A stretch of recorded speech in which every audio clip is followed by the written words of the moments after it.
Madam Sunita ji और बहन कमलेश जी तथा मंच पर उपस्थित सभी साथियों और इस खुले अधिवेशन में भाग लेने वाले आप तमाम साथियों,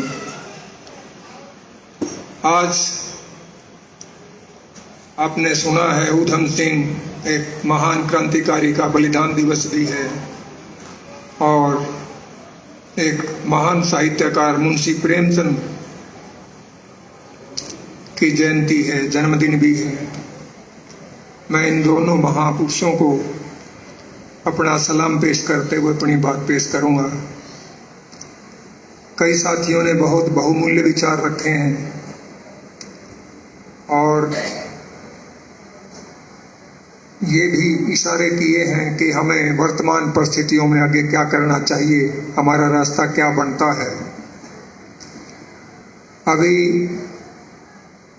वर्तमान में जो ये आंदोलन अभी मैं कहूँगा चल रहा है, जंतर मंतर पे युवा छात्रों का आंदोलन और इससे पूर्व मजदूर आंदोलन जिसके अभी भी कई नेता जेलों के अंदर हैं, उन पे गंभीर धाराएं लगा करके उनको जेलों में कैद किया हुआ है।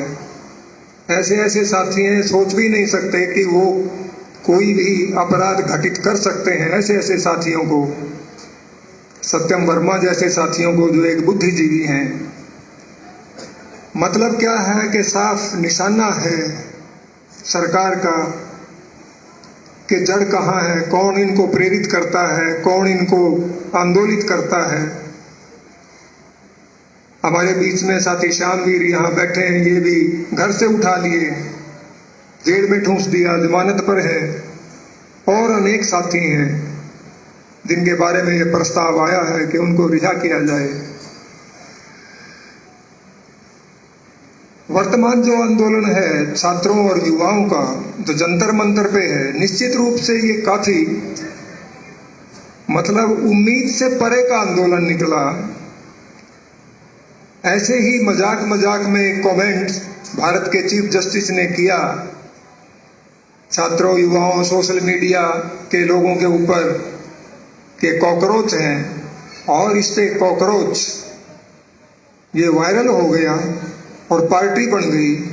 मेरे तो मजाक लगता था उस वक्त, लेकिन ये कहाँ पहुंचा, मतलब कि किस मंजिल पे पहुंचा है, ये दर्शाता है कि समाज में छात्रों युवाओं में कितना असंतोष है। और इतने बड़े असंतोष के बावजूद, इतने सरकार की जो जिम्मेदारियां थी वो उसने नहीं निभाई। इवन देन इस रैंक के, चीफ जस्टिस रैंक के व्यक्ति उनको कॉकरोच बता रहे हैं।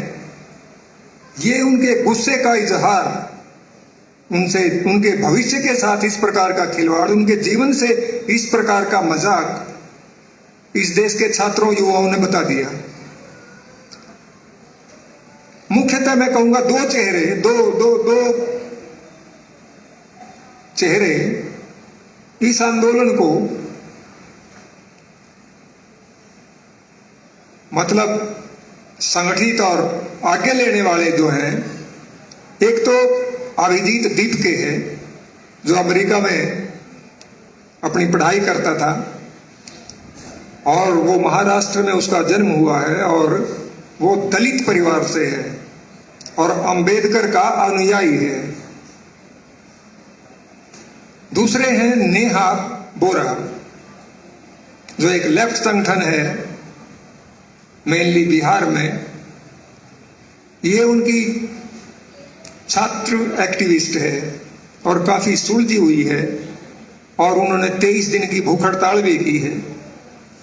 वो काफी मतलब चर्चा में है। उनके सुने होंगे आपने इंटरव्यू भी, बहुत ऊर्जावान है।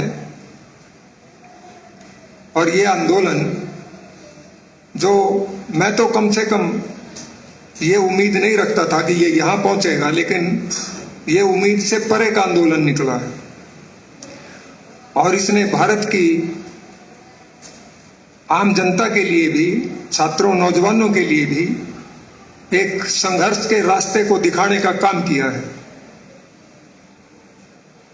इस आंदोलन में कई चीजें सामने आई। पुलिस दमन के कितने तरीके, छात्राओं का अपमान, मोलेस्टेशन, अपराध, लाठियों में किले, पैलेट गन्स, ये मतलब सब गैर कानूनी है। ये कर नहीं सकते इस तरह का। जो इस्तेमाल इन्होंने किए हैं हथियार और जिस तरह से किए हैं, ये पूरी तरह से पूंजीवादी कानून के भी खिलाफ है, पूरी तरह से खिलाफ है। हमारी सुप्रीम कोर्ट के सामने यह सवाल है, पता नहीं वो क्या इसका निर्णय देंगे। लेकिन ये सब अपराधी लोग हैं, जो भी दिल्ली पुलिस में और जो भी जो है क्या नाम ये नेता लोग जिस तरह से व्यवहार किया है छात्रों के साथ, वो बहुत ही घोर निंदनीय है, अक्षम्य है। इस आंदोलन में कई चीजें ऐसी भी देखने में आई जो प्रेरणादायक। एक पुलिस ऑफिसर डीसीपी रैंक का, सुमित नाम उसका शायद है, उसने अपनी नौकरी से इस्तीफा दे दिया, ये कहते हुए कि सरकार मेरे को ये बाध्य कर रही थी कि आप एक ऐसी प्रेस कॉन्फ्रेंस करो जिसमें आप कहो कि छात्रों ने यहाँ बहुत उत्पात मचाया है और ये सारा उनकी बदौलत ऐसा हुआ है, वो नियंत्रण से बाहर हो गए थे, ये सब तरीके जो है इस्तेमाल करने पड़े। डीसीपी रैंक का आदमी है, मतलब जमीर है, बिल्कुल खत्म हो गई ऐसा नहीं है। दूसरा, एक इंस्पेक्टर ने आकर के जो है जंतर मंतर पे कहा कि मैं नौकरी से मैंने इस्तीफा दे दिया, रिजाइन कर दिया, मैं लाठियां नहीं चला सकता, और कहा कि मेरे अनेक साथी ऐसे भी हैं जो अंदर से बड़े लज्जित महसूस कर रहे हैं। और एक लड़की का मैंने सुना वीडियो पे, वो कहती है मैं तो आईपीएस की तैयारी में लगी हुई थी, मैं पुलिस ऑफिसर बनना चाहती थी, लेकिन पुलिस का व्यवहार यहां देखकर मेरे को घिन आती है कि ये नौकरी करनी है, ये मैं नहीं कर सकती। इस तरह की चीजें अत्याचार भी है, प्रेरणादायक भी है। ये बहुत अजीब किस्म का आंदोलन, मैं नहीं समझता अभी ये बंद हुआ है। हालांकि सरकार जंतर मंतर पर बड़े पुख्ता प्रबंध कर रही है कि दोबारा यहां कोई ना आ पाए, लेकिन वो कह रहे हैं कि जहां भी हम बैठ जाएंगे जंतर मंतर वहीं हो जाएगा, आप लगा लो अपने जंतर मंतर पे जो करना है। तो ये जो सब चीजें हैं साथियों, ये मेरे से पूर्व वक्ताओं ने सभी ने रखा कि इनकी जड़ जो है ये पूंजीवादी व्यवस्था से है। और ये जितने भी आंदोलन आप देख रहे हैं इस प्रकार के, ये सारे पूंजीवादी घेरे के अंदर हैं। कॉमरेड आकांक्षा ने इसको बहुत खोल के रखा कि इन सभी आंदोलनों को जोड़ करके, जो श्रेया ने भी उठाया प्रश्न कि आगे का रास्ता क्या हो, आगे का रास्ता वही है। और वही कमी है कि देश में इन सारे आंदोलनों को जोड़ते हुए इनको क्रांतिकारी दिशा देना। क्रांतिकारी दिशा के बिना आंदोलन पूंजीवादी घेरे में ही भटक के रह जाएंगे। अब जो नेहा बोरा है वो पीएचडी स्कॉलर है, एक लेफ्ट पार्टी की छात्र की अध्यक्ष है जेएनयू में। मैंने उनके इंटरव्यू सुने हैं, बहुत साहित्यिक ढंग से वो अपनी बातों को पेश करती है और संघर्ष का मादा है, लेकिन साथ ही साथ वो क्रांतिकारी राजनीति से विहीन है। मतलब कहां जाना है, आगे क्या करना है, उनके किसी भी बात में मेरे को यह संकेत नहीं मिला। एक पत्रकार ने तो यहां तक पूछ लिया उनसे कि आप भी तो चाहते होंगे कि आपकी सरकार बने, पार्लियामेंट में जीते, आपकी सरकार बने। तो उन्होंने कहा हाँ, हम उस दिन के इंतजार में हैं और लगे हुए हैं उसके लिए। क्या आप सोचते हैं कि इस वर्तमान पूंजीवादी व्यवस्था में कोई पार्टी बहुमत भी ले जाए, पार्लियामेंट में अपना प्राइम मिनिस्टर बना ले, सारी मिनिस्ट्री अपनी बना ले, वो समाजवाद की घोषणा कर सकती है और लागू कर सकती है, समाजवाद आ जाएगा ऐसे देश में जिसकी वो बातें करते हैं? ये पॉसिबल नहीं है, ये संभव नहीं है कि कोई ऐसी पार्टी हो। ये एक्सपेरिमेंट करते करते इस देश की सीपीएम, सीपीआई, एसयूसीआई ये जनता से अलग थलग पड़ चुकी हैं। ये एक्सपेरिमेंट बहुत हो लिए।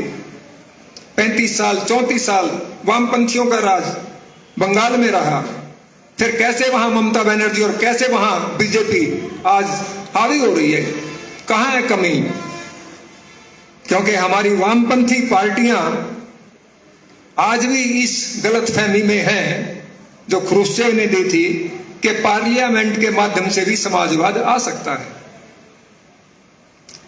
एक क्रांतिकारी पार्टी पार्लियामेंट में जाएगी, चुनाव लड़ेगी, लेकिन वो सरकार संभालेगी और फिर जनता से अपना नाता भी लगातार जोड़ के रखेगी। ये पॉसिबल नहीं है, क्योंकि ये पूंजीवादी व्यवस्था ऐसी है कि आदमी कितना भी उसकी नीयत अच्छी हो, ईमानदार हो, निष्ठावान हो, लोगों के लिए कुछ करना चाहता हो, ये व्यवस्था ऐसी है कि वो कर नहीं सकता।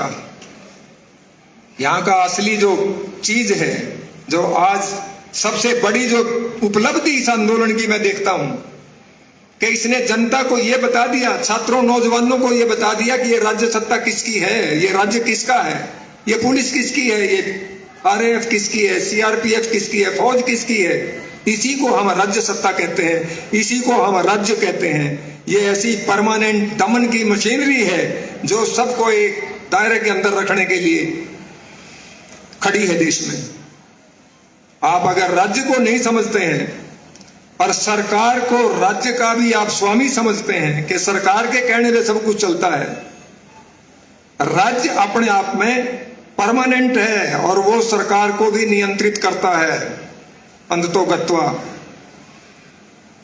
राज्य को ना समझना, ये नेहा बोरा भी राज्य को नहीं समझती। इसलिए यही प्रश्न उठा रहे हैं कि लाठी के आदेश किसने दिए, पैलेट गन के आदेश किसने दिए, किसके हुक्म से चला। ये मैं जानता हूं कि अंतिम चीज गृह मंत्री पे ही जाती है, लेकिन ये तो पुलिस के रूल्स में, पुलिस के मैनुअल्स में इनको पावर है। एक डीएसपी को भी गोली चलाने के आदेश के अधिकार है, एक एसपी को भी है, एक मजिस्ट्रेट को भी है। मौका देखते, ये एनकाउंटर कितने करते हैं, कौन आदेश देता है गोली मारने के? इनको एनकाउंटर आप देखते नहीं है कितने लोगों का एनकाउंटर कर रहे हैं, कौन आदेश देता है? उन्हीं को पावर है। लेकिन यहां इन्होंने प्रक्रिया का पालन नहीं किया, प्रक्रिया का पालन नहीं किया जो करना चाहिए था। सीधा सीधी आकर के गोली के सामने जो है क्या नाम, छात्र जो है क्या नाम, भिड़ंत कर दिया सीधा सीधी। ये नियम में नहीं है, इसके लिए गृह मंत्री भी जिम्मेदार है। हालांकि किसी भी पुलिस को, किसी भी असेंबली को इस प्रकार से, ये अपने आप में पावरफुल है। आप नहीं समझते कि गृह मंत्री इस देश का, चलो ये तो अमित शाह है, यहां अनपढ़, एक अनपढ़ आदमी प्राइम मिनिस्टर हो सकता है। एक अनपढ़ आदमी, उसकी उम्र 35 साल हो, वो जो है क्या नाम, पागल ना हो, दिवालिया ना हो, चुनाव में जीत जाए। चुनाव में तो कोई भी जीत जाएगा, पूंजीवाद है, अरबों करोड़ों रुपए खर्च करके प्राइम मिनिस्टर बन जाएगा। ये अडानी का प्रतिनिधि बैठा है, अडानी खुद बन सकता है। इसके लिए कोई योग्यता की जरूरत नहीं है। ये लोग, जो राज्य मशीनरी है, यही है राज को चलाने वाली, असली राज को चलाने वाली यही मशीनरी है। ये जो बड़े नेता है, इनके भाषण भी लीक करके नीचे से आते हैं, पढ़ देते हैं। इसलिए राज्य को ना समझना और सरकार को ही सर्वे सर्वा समझ लेना कि सरकार में अगर आ गए तो उसके नीचे सब कुछ है, ये क्रांतिकारी राजनीति नहीं है।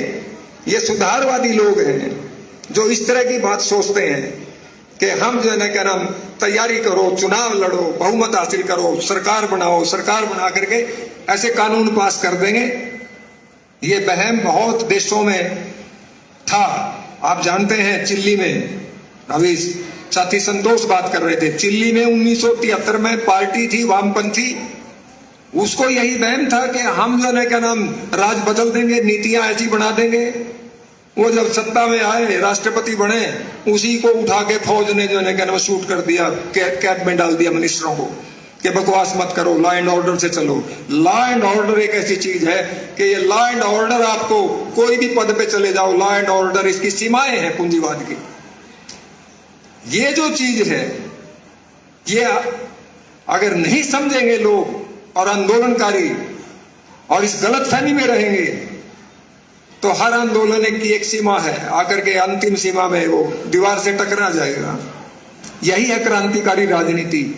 जिनकी इन साथियों ने बात की कि आंदोलन में क्रांतिकारी राजनीति के प्रतिनिधि वो नहीं है वहां। आंदोलन हो गया इतना बड़ा, ये उनको श्रेय जाता है, उनका भी योगदान है। और साथियों, क्रांति, जब आप आज के युग में क्रांति की बात करते हैं तो दुश्मन भी जो है क्या नाम चौकस है कि क्या किया जाए। आज की जो स्थिति है,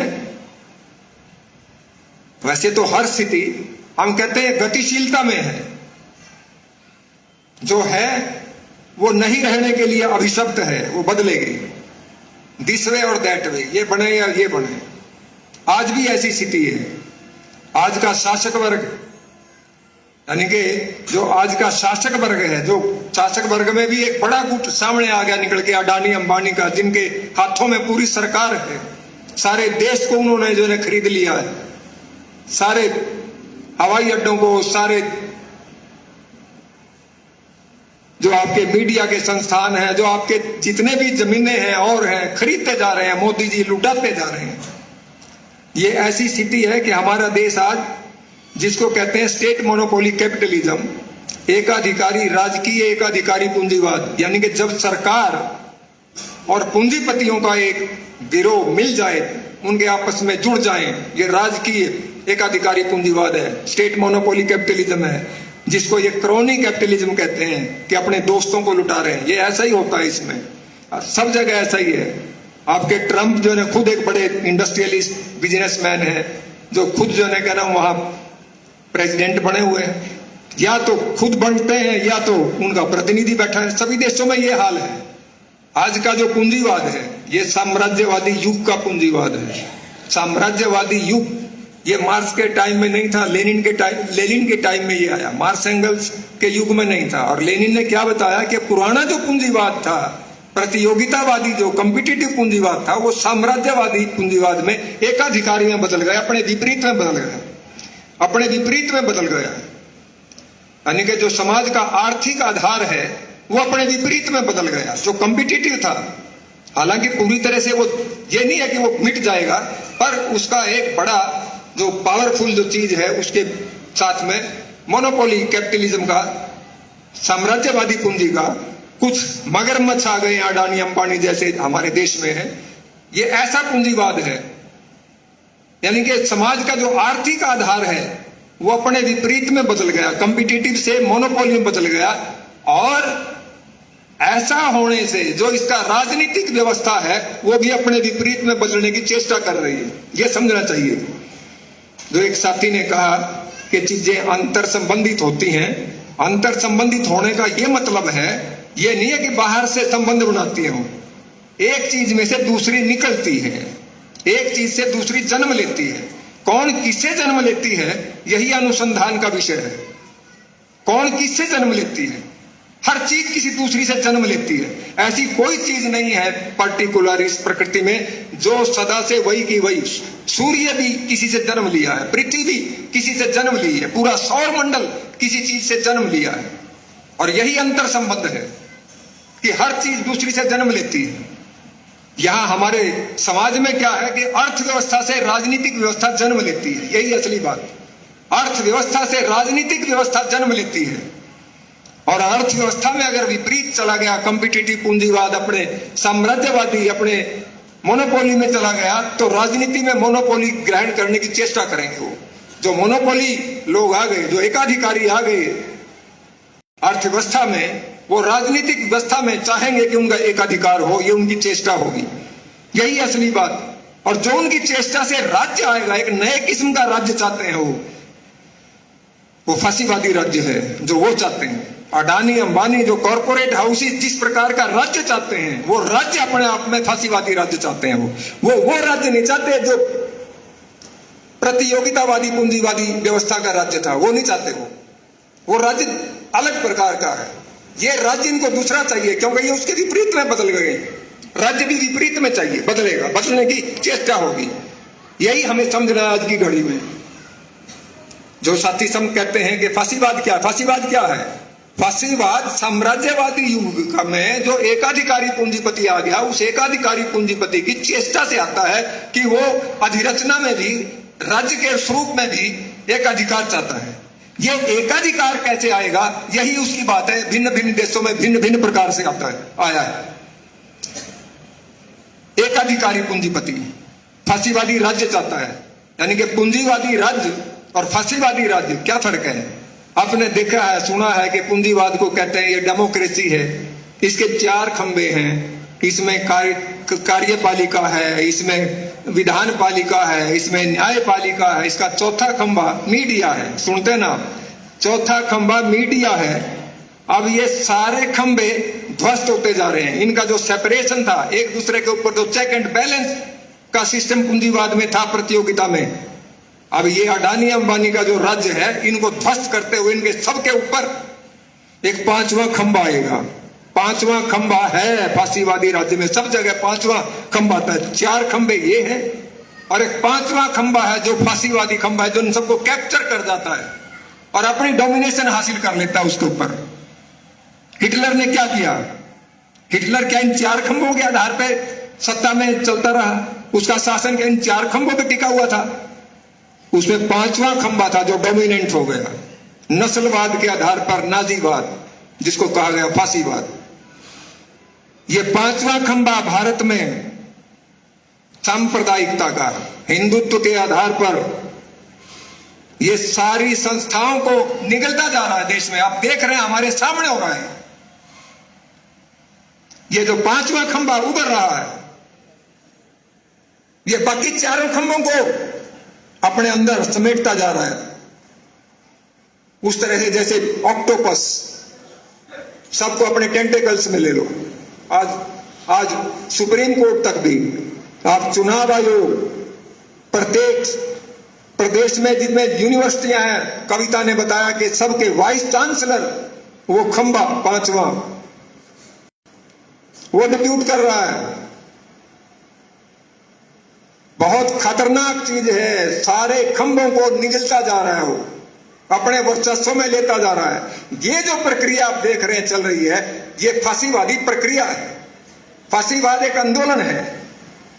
ये बड़ा खतरनाक रूप धारण कर गया। ये हमारे जो जंतर मंतर पे वो 5वां खंबा बैठा है कि कौन क्या बोलता है, किसने क्या बोला, उसको पकड़ो उसके घर पे जाके। ये प्राइवेट गैंग्स ये तैयार होते जा रहे हैं।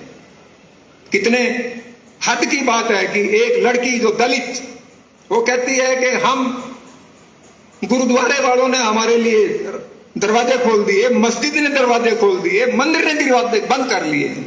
ये रिपोर्ट गई है उस फासीवादी गुट पे कि एक लड़की ने मंदिर को निंदा किया है, गुरुद्वारे और मस्जिद के मुकाबले में बोल दिया कि ये मंदिर तो जनता के काम के नहीं। वहां योजना बन रही है कि इस लड़की के घर का पता चलाओ।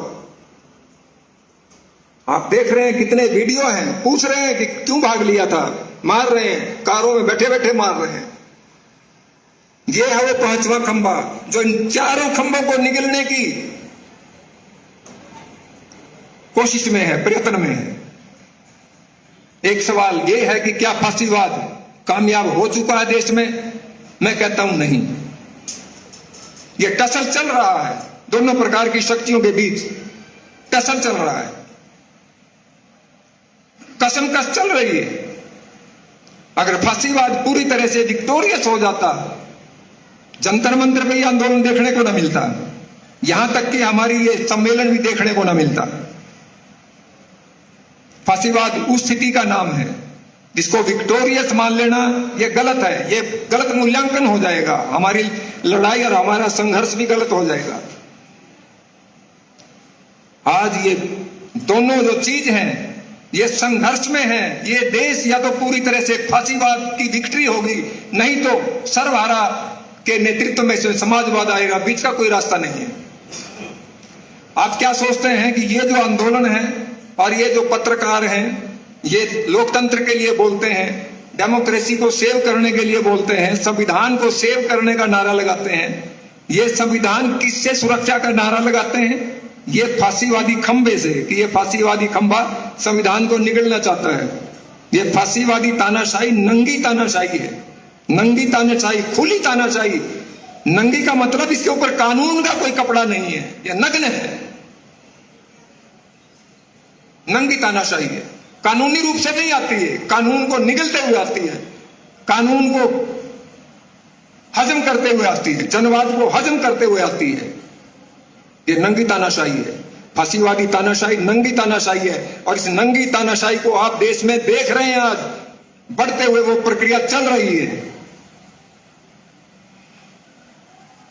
इसको रोकना है।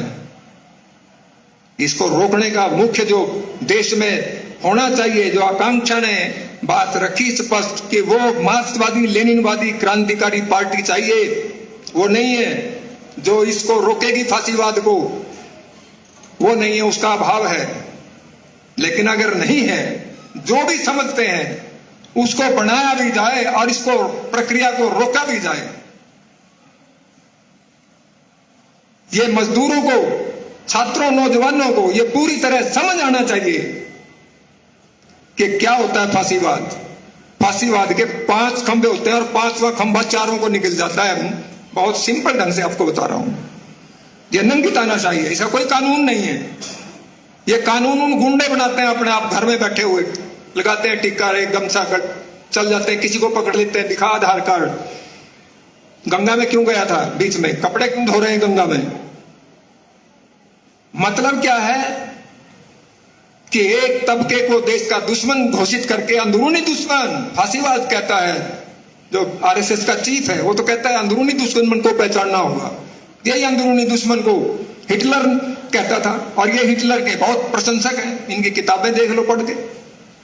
इसलिए सबसे खतरनाक जो चीज है वो ये फासिस्ट फोर्स है, जो फांसीवाद को बढ़ा देना चाहती है। और इस आंदोलन का सबसे बड़ा, जो मैं कहता हूं, फांसीवाद पे इसने बड़ा अंकुश लगाया।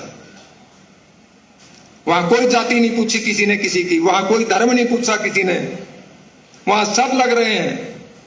वहां गोदी मीडिया के खिलाफ, जो ऑलरेडी खंबा डेमोक्रेसी का कहता अपने आप को ध्वस्त हो चुका है, उसको आने नहीं दिया। ये आंदोलन में बहुत पॉजिटिव बातें हैं। इसके सकारात्मक जो पहलू हैं वो छोटे नहीं। इसने लोगों में एक नई ऊर्जा भरी है, लोगों को दिखाया है कि आंदोलन, अगर आपको जीतना है तो आपको जाति की बात, धर्म की बात, ये वो आपको अपने आसपास नहीं रखना है। किसी ने देखा नहीं वहां आरएसएस के खिलाफ नारे लगे। हमें इस आंदोलन को सीखना चाहिए कि देश में कम्युनिस्ट पार्टी तो नहीं है कोई राष्ट्रीय स्तर पर जो फांसीवाद के साथ मुकाबला कर सके, उसको रोक सके। लेकिन हमें बाकी जो शक्तियां हैं उसको देखते हुए और एक वास्तव में एक जेन्युइन कम्युनिस्ट पार्टी के निर्माण की तरफ इसको पूरी तरह से अपना ध्येय बनाते हुए हमें काम करना चाहिए, हमें चर्चा करनी चाहिए, हमें एक दूसरे के साथ इस तरह से जुड़ना चाहिए। दीपके जो है ये अंबेडकरवादी है, और हम बहुत पहले से कह रहे हैं कि देश में अंबेडकरवादी जो ताकतें हैं वो फांसीवाद के खिलाफ ताकतें हैं। उसको इस्तेमाल करो, उसको साथ में जोड़ो। अंबेडकरवादी ताकतें, अंबेडकरवाद हिंदू राष्ट्र के खिलाफ है, अंबेडकरवाद आरएसएस के खिलाफ है। दीपके उसका प्रतिनिधि है। कम्युनिस्टों को अंबेडकरवादियों के साथ भी अपना तालमेल रख के चलना होगा। ये शक्ति को छोड़ना नहीं, उनको भी रास्ता वो है उसके खिलाफ, लेकिन फाइट नहीं कर सकते, डायरेक्शन नहीं,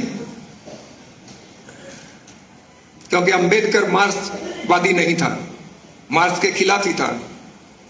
और सिर्फ इसी बात से अगर हम कम्युनिस्ट लोग अंबेडकर को यूं करते वो तो मार्क्स के खिलाफ था, मार्क्स के बारे में ये कहा वो कहा, नहीं, वो हिंदू राष्ट्र के भी खिलाफ था, वो आरएसएस के भी खिलाफ था, और उसके प्रतिनिधि आज भी खिलाफ हैं। इसलिए ये एक देश में बहुत बड़ी ताकत है जो हमारे रहनी चाहिए फांसीवाद के खिलाफ फाइट करने की ताकतों के लिस्ट में। समय ज्यादा है साथियों, लेकिन ये जो सम्मेलन में जो बातें आई हैं और आज हमारी क्या ड्यूटी बनती है, सभी साथियों ने यहाँ अपने बहुमूल्य विचार रखे हैं, मुझे खुशी है। ये जुड़ने की प्रक्रिया भी है, सैद्धांतिक चर्चा को आगे बढ़ाया जाए और इन सब चीजों को बहुत बारीकी से जाना जाए। अगर आप दूसरी बातें आपके दिमाग पे, हमारे दिमाग पे हावी हो गई, धर्म हावी हो गया, जात हावी हो गई, कोई भाषा, कोई कुछ भी हावी हो गया, तो हम नहीं चल सकते, हम अपना रास्ता नहीं पा सकते। आज सारे देश के मजदूरों के साथ मजदूर इस आंदोलन का सबसे अगुवा होगा। जितने ये यूट्यूबर हैं जो डेमोक्रेसी की बात करते हैं, लोकतंत्र बचाने की बात करते हैं, उससे नहीं बचेगा। ये फांसीवाद उनको भी धराशायी कर देगा। ये मजदूर है, देश का सर्वहारा है, जिसके नेतृत्व में सारी ताकतों को जुड़ना होगा। यही असली रास्ता।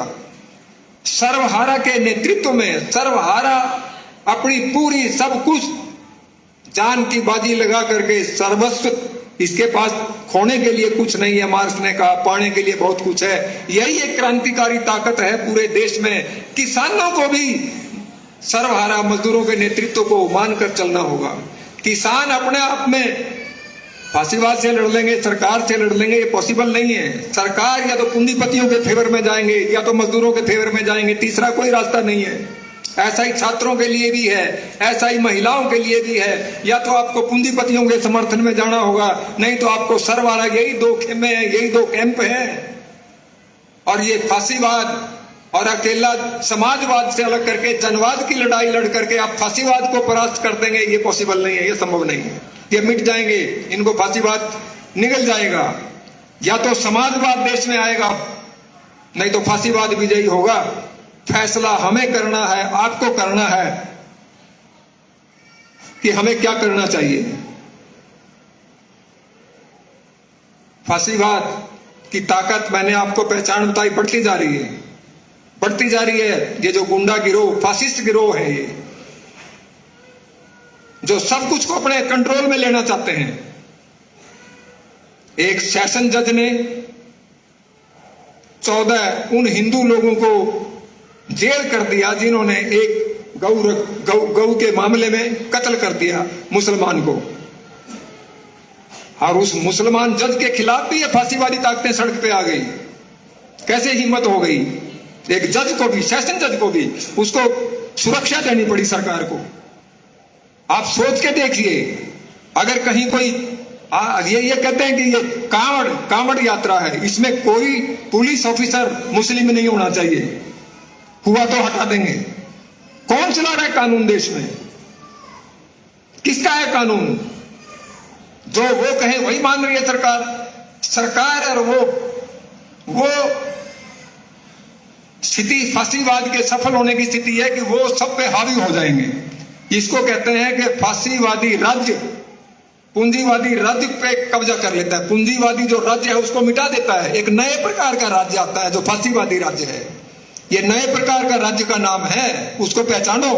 और वो आता जा रहा है, उसका मुकाबले के लिए आपको खड़ा होना होगा। छात्रों को भी, नौजवानों को भी, किसानों को भी, मजदूरों को भी। और मजदूर वर्ग और उसकी पार्टी और उसके जो प्रतिनिधि हैं वो इस फांसीवादी आंदोलन का नेतृत्व करने में सक्षम होंगे।